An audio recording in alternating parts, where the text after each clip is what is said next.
ಬೆಂಗಳೂರಿನಲ್ಲಿ ನಿಲ್ಲದ ಗುಂಡಿ ಗಂಡಾಂತರ, ರಸ್ತೆಗಳ ದುರಾವಸ್ಥೆಗೆ 3 ಜೀವ ಬಲಿ. ಹಾಸ್ಟೆಲ್ನಲ್ಲಿ ವಿದ್ಯಾರ್ಥಿ ಸುಸೈಡ್ಗೆ ಟ್ವಿಸ್ಟ್, ರಾಜ್ಯದ ಕೋರ್ಟ್ಗಳಿಗೆ ಬೆದರಿಕೆ, ಕುರ್ಚಿ ಫೈಟ್ಗೆ ಮಹದೇವಪ್ಪ ಹೊಸ ವ್ಯಾಖ್ಯಾನ. ಈ ಎಲ್ಲ ಸುದ್ದಿಗಳನ್ನ ನೋಡ್ತಾ ಹೋಗೋಣ ಕರ್ನಾಟಕ ಟಾಪ್ 20ಯಲ್ಲಿ.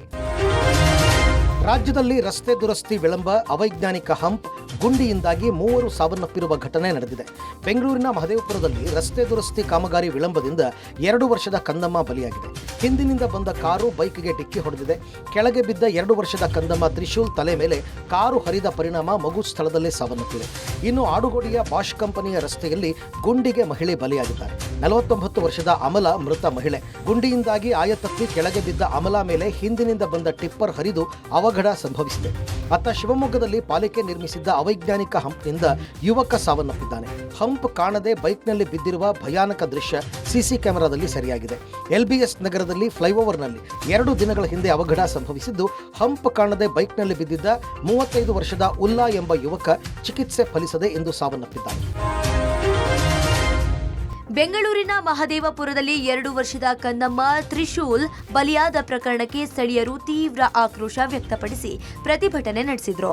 ರಸ್ತೆಯ ದುಸ್ಥಿತಿಯೇ ಮಗುವಿನ ಸಾವಿಗೆ ಕಾರಣವೆಂದು ಆರೋಪಿಸಿ ಗ್ರಾಮಸ್ಥರು ರಸ್ತೆಯನ್ನ ಬಂದ್ ಮಾಡಿ ಪ್ರತಿಭಟನೆ ನಡೆಸಿದ್ರು. ಕಳೆದ 5-6 ವರ್ಷಗಳಿಂದಲೂ ರಸ್ತೆಯ ಸ್ಥಿತಿ ಹೀಗೆ ಇದೆ.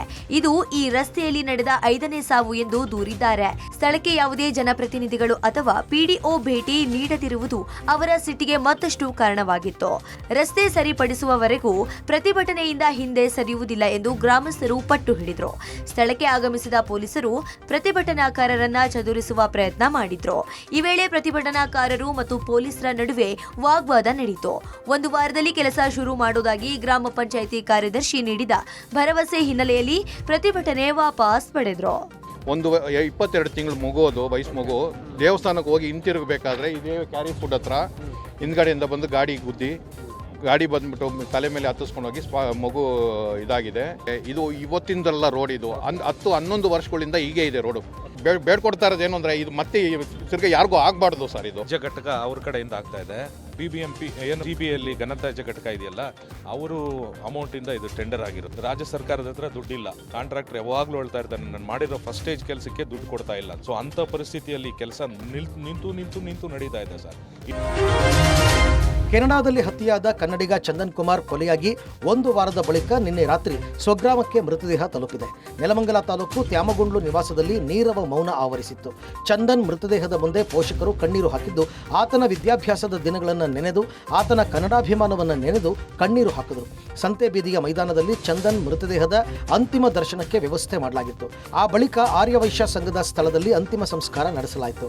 ನನ್ನ ಮಗನ ಸಾವು ಸಹಜವಲ್ಲ, ಅವರ ಸಾವಿನ ಬಗ್ಗೆ ತನಿಖೆಯಾಗಬೇಕು, ನನ್ನ ಮಗನ ಸಾವಿಗೆ ನ್ಯಾಯ ಸಿಗಬೇಕು ಅಂತ ಕೇಂದ್ರ ಹಾಗೂ ರಾಜ್ಯ ಸರ್ಕಾರಕ್ಕೆ ಒತ್ತಾಯಿಸಿದ್ದಾರೆ. ಬಹಳ ನೋವಾಗುತ್ತೆ ಸರ್.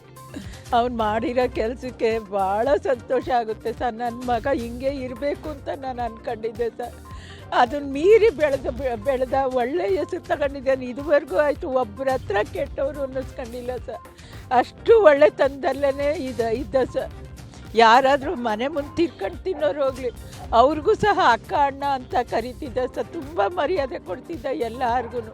ಮಹಾಶಿವರಾತ್ರಿ ದಿವಸ ನನ್ನ ಮೃತದೇಹ ಬಂದಿದೆ. ಅವನ ಆತ್ಮ ಪುನರ್ಜನ್ಮ ಆಗಬೇಕು, ಒಳ್ಳೆ ಕೆಲಸ ಆಗಬೇಕು ಅಂತ ದೇವರಲ್ಲಿ ಪ್ರಾರ್ಥನೆ ಮಾಡ್ತಾ, ಟಿವಿ ಮಾಧ್ಯಮದವರು, ಎಲ್ಲ ಮಾಧ್ಯಮದವರು ಕೂಡ ಇಲ್ಲಿಯವರೆಗೆ ನಮ್ಮ ಒಂದು ಕೋರಿಕೆಯ ಮೇರೆಗೆ ಎಲ್ಲ ವ್ಯವಸ್ಥೆಗಳನ್ನು ಇಲ್ಲಿಯವರೆಗೂ ಕೂಡ ಮಾಡಿದ್ದಾರೆ. ರಾಜ್ಯಾದ್ಯಂತ ಹಲವು ಜಿಲ್ಲೆಗಳ ಕೋರ್ಟ್ಗೆ ಬೆದರಿಕೆ ಮೇಲ್ ಬಂದಿದೆ. ಧಾರವಾಡ ಹೈಕೋರ್ಟ್, ದಾವಣಗೆರೆ, ಹಾವೇರಿ, ಮಂಡ್ಯ, ಕೊಡಗು ಸೇರಿದಂತೆ ಹಲವೆಡೆ ಬಾಂಬ್ ಇಟ್ಟು ಬ್ಲಾಸ್ಟ್ ಮಾಡ್ತೇವೆ ಅಂತ ಇಮೇಲ್ ಕಳಿಸಿದ್ದಾರೆ. ಇನ್ನು ಮೇಲ್ ಬರ್ತಾ ಇದ್ದ ಹಾಗೆ ಕೆಲವೆಡೆ ಕೋರ್ಟ್ ಕಲಾಪ ಬಿಟ್ಟು ಎಲ್ಲರೂ ಓಡೋಡಿ ಬಂದಿದ್ದಾರೆ. ಇದರಿಂದಾಗಿ ಕೆಲಕಾಲ ಆತಂಕದ ವಾತಾವರಣ ನಿರ್ಮಾಣ ಆಗಿತ್ತು. ಮುನ್ನೆಚ್ಚರಿಕೆ ಕ್ರಮವಾಗಿ ನ್ಯಾಯಾಲಯ ಸಂಕೀರ್ಣಕ್ಕೆ ಪೊಲೀಸ್ ವಿಶೇಷ ಭದ್ರತಾ ಪಡೆ, ಶ್ವಾನದಳ ಹಾಗೂ ಬಾಂಬ್ ನಿಷ್ಕ್ರಿಯ ದಳ ಭೇಟಿ ಕೊಟ್ಟು ಪರಿಶೀಲನೆ ನಡೆಸಿದ್ದಾರೆ. ಧಾರವಾಡ ಎಸ್ಪಿ ಗುಂಜನಾರ್ಯ ಹೈಕೋರ್ಟ್ಗೆ ಆಗಮಿಸಿ ತಪಾಸಣೆ ತಪಾಸಣೆ ನಡೆಸಿದ್ರು. 3 ಅಗ್ನಿಶಾಮಕ ದಳ ಕರೆಸಿದ ಪೊಲೀಸರು ಡಿಜಿಟಲ್ ತಪಾಸಣೆ ನಡೆಸಿದ್ರು. ಇದೇ ವೇಳೆ ಮಾತನಾಡಿದ ಹೈಕೋರ್ಟ್ ವಕೀಲರ ಸಂಘದ ಅಧ್ಯಕ್ಷ ಬಿಡಿ ಹಿರೇಮಠ, ಸರ್ಕಾರ ಇದನ್ನ ಗಂಭೀರವಾಗಿ ತಗೋಬೇಕು ಅಂತ ಒತ್ತಾಯಿಸಿದ್ದಾರೆ. ಸಾಹೇಬರು ಬಂದು ಕೋರ್ಟ್ನೊಳಗೆ ಬಾಂಬ್ ಇದೆ ಅಂತಂದು ಎಲ್ಲರನ್ನೂ ಅಡ್ವೊಕೇಟ್ಸ್ನ ಓಪನ್ ಕೋರ್ಟ್ನಿಂದ ಹೊರಗೆ ಕಳಿಸಿದ್ರು ಸರ್. ಅದ್ರ ಬಗ್ಗೆ ಇನ್ನೂ ಅಲ್ಲಿ ಇದು ಮಾಡಾಕತ್ತಿದ್ದಾರೆ ಸರ್. ಈಗ ಅಧಿಕೃತವಾಗಿ ಇಮೇಲ್ ಇಂಟಿಮೇಷನ್ ಮಾಡಿದ್ದಾರೆ. ಹಾವೇರಿ ಜಿಲ್ಲಾ ನ್ಯಾಯಾಲಯಕ್ಕೆ RDX ಇಡಲಾಗಿದೆ, ಬಾಂಬ್ ಇಡಲಾಗಿದೆ ಅಂತ ಇಂಟಿಮೇಷನ್ ಮಾಡಿದ್ದಾರೆ. ಸೊ ಅವ್ರು ಸಂಬಂಧಪಟ್ಟ ಅಧಿಕಾರಿಗಳು, ನ್ಯಾಯಾಧೀಶರು ಆ ಇಮೇಲ್ ಬಗ್ಗೆ ಸಂಬಂಧಪಟ್ಟ ಪೊಲೀಸ್ ಅಧಿಕಾರಿಗಳಿಗೆ ಇಂಟಿಮೇಷನ್ ಮಾಡಿ ಸುರಕ್ಷತಾ ದೃಷ್ಟಿಯಿಂದ ಎಲ್ಲ ನ್ಯಾಯವಾದಿಗಳನ್ನು ಮತ್ತು ಗ್ರಾಹಕರನ್ನು, ನ್ಯಾಯಾಲಯಕ್ಕೆ ಬಂದಿರತಕ್ಕಂಥ ಕಕ್ಷಿದಾರರನ್ನು ಸುರಕ್ಷತಾ ದೃಷ್ಟಿಯಿಂದ ಎಲ್ಲರನ್ನೂ ಕೂಡ ಈಗಾಗಲೇ ಹೊರಗೆ ಕಳಿಸಿದ್ದಾರೆ. ಬಾಗೇಪಲ್ಲಿ ಶಾಸಕ ಸುಬ್ಬಾರೆಡ್ಡಿ ಆಯ್ಕೆ ಅಸಿಂಧು ಎಂದು ಹೈಕೋರ್ಟ್ ಏಕಸದಸ್ಯ ಪೀಠದಿಂದ ಆದೇಶ ಮಾಡಿದೆ. ನಾಮಪತ್ರ ಸಲ್ಲಿಕೆ ವೇಳೆ ಸುಳ್ಳು ಮಾಹಿತಿ ಸಲ್ಲಿಸಿದ್ದಾರೆ ಎಂದು ಬಾಗೇಪಲ್ಲಿ ವಿಧಾನಸಭಾ ಕ್ಷೇತ್ರದ ಬಿಜೆಪಿ ಪರಾಜಿತ ಅಭ್ಯರ್ಥಿ ಮುನಿರಾಜು ಸುಬ್ಬಾರೆಡ್ಡಿ ವಿರುದ್ಧ ಅರ್ಜಿ ಸಲ್ಲಿಸಿದ್ರು. ಅರ್ಜಿ ವಿಚಾರಣೆ ನಡೆಸಿದ ನ್ಯಾಯಮೂರ್ತಿ MGS ಕಮಲ್ ಅವರ ಪೀಠ ಸುಬ್ಬಾರೆಡ್ಡಿ ಆಯ್ಕೆ ಅಸಿಂಧು ಎಂದು ಆದೇಶ ಮಾಡಿದೆ. ಇದೇ ವೇಳೆ ಪರಾಜಿತ ಅಭ್ಯರ್ಥಿ ಮುನಿರಾಜು ಅವರನ್ನ ವಿಜಯಿ ಎಂದು ಘೋಷಿಸಲು ಹೈಕೋರ್ಟ್ ನಿರಾಕರಿಸಿದೆ. ಅಸಿಂಧುಗೊಳಿಸಿದ ಆದೇಶವನ್ನು ಚುನಾವಣಾ ಆಯೋಗಕ್ಕೆ ಹಾಗೂ ವಿಧಾನಸಭೆ ಕಾರ್ಯದರ್ಶಿಗೆ ಕಳುಹಿಸಲು ಸೂಚನೆ ನೀಡಿದೆ. ಮಹಾಶಿವರಾತ್ರಿ ದಿನ ಆ ಭಗವಂತ ಒಳ್ಳೆ ನ್ಯಾಯ ಕೊಡಿಸಿದ್ದಾನೆ. ಯಾಕಂದರೆ ನ್ಯಾಯಾಲಯ ಮೊರೆ ಹೋಗಿದ್ವಿ ನಾವು. ಬಾಗೇಪಲ್ಲಿ ಶಾಸಕರು ಯಾವ ರೀತಿ ಜನಕ್ಕೆ ತಪ್ಪು ಮಾಹಿತಿ ಕೊಟ್ಟಿದ್ದರು ಮತ್ತು ಸರ್ಕಾರಕ್ಕೆ ವಂಚನೆ ಮಾಡಿದರು, ಇದೆಲ್ಲ ಕೂಡ ನಾವು ನ್ಯಾಯಾಲಯದಲ್ಲಿ ಅರ್ಜಿಯನ್ನು ಹಾಕಿದ್ವಿ. ಅದು ಕೂಲಂಕುಷವಾಗಿ 2.25 ವರ್ಷ 3 ವರ್ಷ ಆಗ್ತಾ ಬಂತು. ಎಲ್ಲ ವಿಚಾರಣೆಗಳಾಗಿ ಇವತ್ತು ನ್ಯಾಯಾಲಯ ಎತ್ತಿಡಿದಿದೆ. ಅವ್ರನ್ನ ವಜಾ ಮಾಡಿ ಇವತ್ತಿಂದನೇ ಅವ್ರನ್ನ ಸಂಪೂರ್ಣವಾಗಿ ಶಾಸಕ ಸ್ಥಾನ ವಜಾ ಮಾಡಿದ್ದಾರೆ. ನಾಯಕತ್ವ ಬದಲಾವಣೆ ವಿಚಾರದಲ್ಲಿ ಬಾಲವೇ ನಾಯಿಯನ್ನ ಅಲ್ಲಾಡಿಸಿದರೆ ಹೇಗೆ ಅಂತ ಸಚಿವ ಮಹದೇವಪ್ಪ ವ್ಯಂಗ್ಯವಾಡಿದ್ದಾರೆ. ಬೆಂಗಳೂರಿನಲ್ಲಿ ಮಾತನಾಡಿದ ಅವರು, ಎಲ್ರಿ ಇದೆ ನಾಯಕತ್ವ ಬದಲಾವಣೆಯ ಬಗ್ಗೆ ಚರ್ಚೆ, ಬೀದಿ ನಾಯಿ ಹಿಡಿದು ಹಾಕುವ ವಿಚಾರವನ್ನ ಪ್ರಸ್ತಾಪಿಸಿ ಹೋಲಿಕೆ ಮಾಡಿ ಮಹದೇವಪ್ಪ ಮಾತನಾಡಿದ್ದಾರೆ. ಪರಿಷತ್ ಸದಸ್ಯ ಬಿಕೆ ಹರಿಪ್ರಸಾದ್ ಕೂಡ ನಾಯಕತ್ವ ಬದಲಾವಣೆ ವಿಚಾರಕ್ಕೆ ಪ್ರತಿಕ್ರಿಯಿಸಿದ್ದಾರೆ. ಡಿಕೆ ಶಿವಕುಮಾರ್ ಅವರು ಪಕ್ಷದ ಅಧ್ಯಕ್ಷರು, ಅವರು ಬಂಡೆ ಅಲ್ಲ, ರೈಲ್ವೆ ಇಂಜಿನ್. ಅದು ಬರುವಾಗ ದೊಡ್ಡದಾಗಿ ಸೌಂಡ್ ಆಗುತ್ತೆ. ಏನೇ ಆದ್ರೂ ರಾಹುಲ್ ಗಾಂಧಿ, ಮಲ್ಲಿಕಾರ್ಜುನ್ ಖರ್ಗೆ, ಸೋನಿಯಾ ಗಾಂಧಿ ತೀರ್ಮಾನ ಮಾಡ್ತಾರೆ ಅಂತ ಹೇಳಿದ್ದಾರೆ. ಈ ಮಧ್ಯೆ ಕೊಪ್ಪಳದಲ್ಲಿ ಯತೀಂದ್ರ ಸಿದ್ದರಾಮಯ್ಯ ಅಹಿಂದ ಜಪ ಮಾಡಿದ್ದಾರೆ. ರಾಜಕೀಯ ಶಕ್ತಿ ಬರಬೇಕಂದ್ರೆ ಹಿಂದುಳಿದವರೆಲ್ಲ ಒಗ್ಗಟ್ಟಾಗಿರ್ಬೇಕು. ಒಗ್ಗಟ್ಟಾಗಿದ್ರೆ ಮಾತ್ರ ರಾಜಕೀಯ ಶಕ್ತಿ ಪಡೆದುಕೊಳ್ಳಲು ಸಾಧ್ಯ. ನಮ್ಮ ಸಮುದಾಯ ಯಾವಾಗಲೂ ಸಿದ್ದರಾಮಯ್ಯ ಪರ ಇದೆ. ಹೀಗಾಗಿ ಅವರು ದೇವರಾಜು ಅರಸು ದಾಖಲೆಯನ್ನ ಮುರಿದಿದ್ದಾರೆ. ಮುಂದೇನೂ ನಿಮ್ಮ ಆಶೀರ್ವಾದ ಬೇಕು ಅಂತ ಹೇಳಿದ್ದಾರೆ. ಇಲ್ಲಿ ನಾಯಕತ್ವದ ಚರ್ಚೆ ಎಲ್ರಿ ಇದೆ. ಹೈಕೋರ್ಟು ಪದೇ ಪದೇ ಬೀದಿ ನಾಯಿಗಳನ್ನೆಲ್ಲ ಹಿಡಿದು ಒಳಗಾಕಿ ಅಂತ ಹೇಳ್ತಿದ್ದಾರೆ. ಇಲ್ಲಿ ರಾಜಕೀಯ ನಾಯಕತ್ವ ಗಟ್ಟಿಯಾಗಿದೆ. ಹೈಕಮಾಂಡ್ಗೆ ಡೈರೆಕ್ಷನ್ ಕೊಡೋರು ಯಾರು? ನಾನು ನೀವು ಕೊಡೋಕ್ಕದ್ದ? ಅವರು ನಮಗೆ ಕೊಡಬೇಕು. ಬಾಲನೇ ನಾಯಿ ಅಳ್ಳಾಡಿಸ್ತಾರೆ. ಶಿವಕುಮಾರ್ ಅವರು ಅವ್ರನ್ನ ಬಂಡೆ ಅಂತ ಕರೆಯೋದಕ್ಕಿಂತ ಜಾಸ್ತಿ ರೈಲ್ವೆ ಇಂಜಿನ್ ಅಂತ ಕರೀರಿ. ಶಿವಕುಮಾರ್ ಅವರು ಬಂದಾಗ ದೊಡ್ಡ ಆರ್ಭಟ ಆಗುತ್ತೆ, ಅವ್ರು ಸುಮ್ಮನೆ ಹೋದಾಗ ದೊಡ್ಡ ಆರ್ಭಟ ಆಗುತ್ತೆ. ಅದರಿಂದ ಅದನ್ನು ಏನಾದರೂ ತೀರ್ಮಾನ ಮಾಡಬೇಕಂದ್ರೆ ನಾನು ಈಗಾಗಲೇ ಹೇಳಿದ್ದೀನಿ, ಮಲ್ಲಿಕಾರ್ಜುನ್ ಖರ್ಗೆ ಸಾಹೇಬರು, ಸೋನಿಯಾ ಗಾಂಧಿಯವರು ಮತ್ತು ರಾಹುಲ್ ಗಾಂಧಿಯವರು ತೀರ್ಮಾನ ಮಾಡಬೇಕು. ಅದು ಅಲ್ಲಿವರೆಗೂ ಎಲ್ಲರೂ ಸಹ ಕಾದು ನೋಡಬೇಕಾಗುತ್ತೆ. ಆರ್ಎಸ್ಎಸ್ ವಿರುದ್ಧ ಮತ್ತೆ ಕಿಡಿಕಾರಿರುವ ಸಚಿವ ಪ್ರಿಯಾಂಕ ಖರ್ಗೆ ವಿರುದ್ಧ ಬಿಜೆಪಿ ನಾಯಕರು ವಾಗ್ದಾಳಿ ನಡೆಸಿದ್ದಾರೆ. ಬಿಜೆಪಿಯ ರಾಜ್ಯಾಧ್ಯಕ್ಷ ಬಿವೈ ವಿಜೇಂದ್ರ ಸಂಘ ಪರಿವಾರದ ಮೇಲಿನ ದ್ವೇಷದ ಪರಿಣಾಮವಾಗಿ ಹೇಳಿಕೆ ಕೊಟ್ಟಿದ್ದಾರೋ ಅಥವಾ ಹತಾಶೆಯ ಹೇಳಿಕೆಯೋ, ಬಾಲಿಶತನದ್ದೋ, ಅವಿವೇಕದ ಹೇಳಿಕೆಯೋ ಅಂತ ಟೀಕಿಸಿದ್ದಾರೆ. ಮಾತಿನ ಚಪಲಕ್ಕೆ ಮಾಧ್ಯಮಗಳಲ್ಲಿ ಸುದ್ದಿಯಾಗಲು, ಸಿಎಂ ಹುದ್ದೆಯ ಕಚ್ಚಾಟ ಡೈವರ್ಟ್ ಮಾಡಲು ಹೇಳಿಕೆ ಕೊಟ್ಟಿದ್ದಾರೆ. ಸಿಎಂ ಆಗಲು ಅವರೂ ಆಕಾಂಕ್ಷಿ ಇರಬಹುದು ಅಂತ ಚಾಟಿ ಬೀಸಿದ್ದಾರೆ. ಇಲ್ಲಿಯವರೆಗೂ ಪ್ರಿಯಾಂಕ ಖರ್ಗೆ ಪ್ರಭಾವಿ ಕುಟುಂಬದವರಾಗಿ ಕಲಬುರಗಿ ಯಾಕೆ ಹಿಂದುಳಿದಿದೆ ಹೇಳಲಿ ಅಂತ ತಿರುಗೇಟನ್ನ ಕೊಟ್ಟಿದ್ದಾರೆ. ಅಭಿವೃದ್ಧಿಗೆ ಮಾತ್ರ ನಾಳೆ ಬಾ ಎಂಬ ಶಾಶ್ವತವಾದ ಬೋರ್ಡು ಹಾಕಿಕೊಂಡು ಕಲ್ಯಾಣ ಕರ್ನಾಟಕದ ಜನತೆಗೆ ನಂಬಿಕೆ ದ್ರೋಹ ಮಾಡುತ್ತಿರುವ ದೆವ್ವಗಳನ್ನ ಓಡಿಸುವ ದಿನ ಬಹಳ ದೂರವಿಲ್ಲ ಅಂತ ವಿಪಕ್ಷ ನಾಯಕ ಅಶೋಕ್ ಎಕ್ಸ್ ಖಾತೆಯಲ್ಲಿ ತರಾಟೆಗೆ ತೆಗೆದುಕೊಂಡಿದ್ದಾರೆ.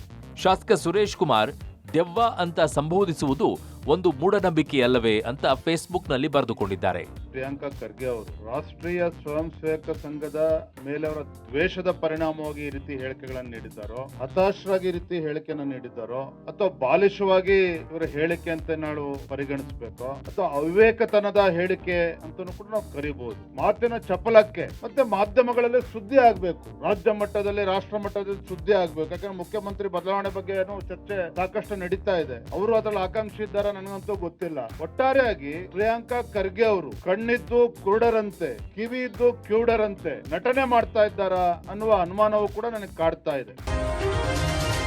ಕಾಂಗ್ರೆಸ್ನ ಕುರ್ಚಿ ಕದನ ಮುಗಿತಾ ಇಲ್ಲ. ದಿನಕ್ಕೊಂದು ಎಪಿಸೋಡ್ಗಳು ನಡೆಯುತ್ತಲೇ ಇವೆ. ಈ ವಾರದ ಎಪಿಸೋಡ್ ವಿದೇಶ ಪ್ರವಾಸ. ಸಮಾನ ಮನಸ್ಕ ಕಾಂಗ್ರೆಸ್ ಶಾಸಕರು ವಿದೇಶ ಪ್ರವಾಸಕ್ಕೆ ತೆರಳಲು ಸಜ್ಜಾಗಿದ್ದಾರೆ. ನಾಳೆ ಅಂದ್ರೆ ಮಂಗಳವಾರ ರಾತ್ರಿ ಬೆಂಗಳೂರಿನಿಂದ ಆಸ್ಟ್ರೇಲಿಯಾಕ್ಕೆ ಪ್ರಯಾಣಿಸಲು ರೆಡಿಯಾಗಿದ್ದಾರೆ. ಪ್ರವಾಸಕ್ಕೆ ಹೋಗುವವರಲ್ಲಿ ವಿಶೇಷವಾಗಿ ಮುಖ್ಯಮಂತ್ರಿ ಸಿದ್ದರಾಮಯ್ಯ ಬಣದಲ್ಲಿ ಗುರುತಿಸಿಕೊಂಡಿರುವ ಶಾಸಕರೇ ಹೆಚ್ಚಿನ ಸಂಖ್ಯೆಯಲ್ಲಿ ಇದ್ದಾರೆ. ವಿದೇಶ ಪ್ರವಾಸಕ್ಕೆ ಹೊರಟ ಶಾಸಕರ ಸಂಖ್ಯೆ 35ರಿಂದ 20ಕ್ಕೆ ಇಳಿದಿದೆ ಎನ್ನಲಾಗಿದೆ. ಕೆಲವರು ವಿವಿಧ ಕಾರಣಗಳನ್ನು ನೀಡಿ ಈ ಪ್ರವಾಸದಿಂದ ದೂರ ಉಳಿದಿದ್ದಾರೆ. ಹೈಕಮಾಂಡ್ ಕೆಂಗಣ್ಣಿಗೆ ಗುರಿಯಾಗಬಹುದು ಎಂಬ ಆತಂಕ ಕೂಡ ಕೆಲವರ ನಿರ್ಧಾರಕ್ಕೆ ಕಾರಣವಾಗಿದೆ ಎನ್ನಲಾಗಿದೆ. ಆದರೆ 6ರಿಂದ 7 ಜನ ಪರಿಷತ್ ಸದಸ್ಯರು ಪ್ರವಾಸಕ್ಕೆ ಮುಂದಾಗಿದ್ದಾರೆ ಎನ್ನಲಾಗ್ತಾ ಇದೆ. ವಿದೇಶಕ್ಕೆ ತೆರಳುತ್ತಿರುವ ಚಾಮರಾಜನಗರ ಜಿಲ್ಲೆ ಕೊಳ್ಳೇಗಾಲ ಶಾಸಕ AR ಕೃಷ್ಣಮೂರ್ತಿ ಈ ವಿಚಾರಕ್ಕೆ ಪ್ರತಿಕ್ರಿಯಿಸಿ, ನಮ್ಮದು ಯಾವುದೇ ಗುಂಪಿನ ಪ್ರವಾಸ ಅಲ್ಲ, ಇದು ನಾವು ವೈಯಕ್ತಿಕವಾಗಿ ಹೋಗ್ತಾ ಇರುವ ಪ್ರವಾಸ. ಎಷ್ಟು ಜನ ಬರ್ತಾರೆ ಅಂತ ಗೊತ್ತಿಲ್ಲ, ನಮ್ಮಲ್ಲಿ ಗುಂಪುಗಾರಿಕೆ ಇಲ್ಲ ಅಂತ ಹೇಳಿದ್ದಾರೆ. ಇತ್ತ ಕೊಪ್ಪಳ ಶಾಸಕ ಸಿದ್ದರಾಮಯ್ಯ ಆಪ್ತ ರಾಘವೇಂದ್ರ ಹಿಟ್ನಾಳ್ ತಮ್ಮ ವಿದೇಶ ಪ್ರವಾಸ ರದ್ದು ಮಾಡಿಕೊಂಡಿದ್ದಾರೆ ಎನ್ನಲಾಗಿದೆ. ನಾಳೆ ರಾತ್ರಿ ವೇಳೆಗೆ ಯಾರೆಲ್ಲ ಶಾಸಕರು ವಿಮಾನ ಹತ್ತುತ್ತಾರೆ ಎನ್ನುವುದು ತಿಳಿಯಲಿದೆ. ಇದು ಯಾವುದೇ ಗುಂಪಿನ ಪ್ರವಾಸ ಅಲ್ಲ, ಪಕ್ಷದ ಅಥವಾ ಸರ್ಕಾರದಲ್ಲ, ಆ ಗುಂಪು ಈ ಗುಂಪು ಅಂತಲ್ಲ, ವೈಯಕ್ತಿಕವಾಗಿ ಹೋಗ್ಬೇಕು ಅಂತ ತೀರ್ಮಾನ ಆಗಿರೋದ್ರಿಂದ ಹೋಗಿ ಬರ್ತಾ ಇದೆ. ಕರ್ನಾಟಕ ಗೋವಾ ಗಡಿಯಲ್ಲಿ ನಡೆದಿದೆ ಎನ್ನಲಾದ 400 ಕೋಟಿ ರೂಪಾಯಿ ದರೋಡೆ ಪ್ರಕರಣಕ್ಕೆ ಈಗ ಮತ್ತೊಂದು ಟ್ವಿಸ್ಟ್ ಸಿಕ್ಕಿದೆ. ಘಟನೆ ನಡೆದಿದ್ದೇ ಸುಳ್ಳು ಎಂಬ ಅನುಮಾನಕ್ಕೆ ಬಲ ಸಿಕ್ಕಿದೆ. ಬೆಳಗಾವಿ ಸಮೀಪದ ಗಡಿ ಪ್ರದೇಶದಲ್ಲಿ ಹಣ ಸಾಗಿಸುತ್ತಿದ್ದ 2 ಕಂಟೈನರ್ಗಳನ್ನು ದರೋಡೆ ಮಾಡಲಾಗಿದೆ ಅಂತ ನೀಡಿದ್ದ ದೂರಿನ ಮೇಲೆ ಮಹಾರಾಷ್ಟ್ರ ಸರ್ಕಾರ SIT ರಚಿಸಿ ತನಿಖೆ ನಡೆಸಿತ್ತು. ಸುಮಾರು 1 ತಿಂಗಳ ಕಾಲ ತನಿಖೆ ನಡೆಸಿದ SIT ತಂಡ ಬೆಳಗಾವಿ ಖಾನಾಪುರ ತಾಲೂಕಿನ ಚೋರ್ಲಾ ಘಾಟ್ ಬಳಿ ದರೋಡೆ ನಡೆದಿದೆ ಎಂಬುದಕ್ಕೆ ಯಾವುದೇ ಸಾಕ್ಷ್ಯ ಸಿಕ್ಕಿಲ್ಲ ಅಂತ ವರದಿ ಸಲ್ಲಿಸಿದೆ. ದೂರು ನೀಡಿದ್ದ ಸಂದೀಪ್ ಪಾಟೀಲ್ ಹೇಳಿಕೆಯಲ್ಲಿ ಸ್ಥಳ, ಸಮಯ, ಪ್ರಯಾಣ ಮಾರ್ಗ ಹಾಗೂ ಕರೆ ವಿವರಗಳಲ್ಲಿ ಗಂಭೀರ ವ್ಯತ್ಯಾಸಗಳು ಕಂಡುಬಂದಿವೆ ಎಂಬುದು SIT ತನಿಖೆಯಲ್ಲಿ ಬಹಿರಂಗವಾಗಿದ್ದು, ಇದೀಗ ಸುಳ್ಳು ದೂರು ನೀಡಿದ ಆರೋಪದ ಮೇಲೆ ಸಂದೀಪ್ ಪಾಟೀಲ್ ವಿರುದ್ಧ ಕಾನೂನು ಕ್ರಮ ಕೈಗೊಳ್ಳಲು ನಾಸಿಕ್ ಪೊಲೀಸರಿಂದ ಸಿದ್ಧತೆ ನಡೆಸಿದ್ದಾರೆ ಎನ್ನಲಾಗಿದೆ.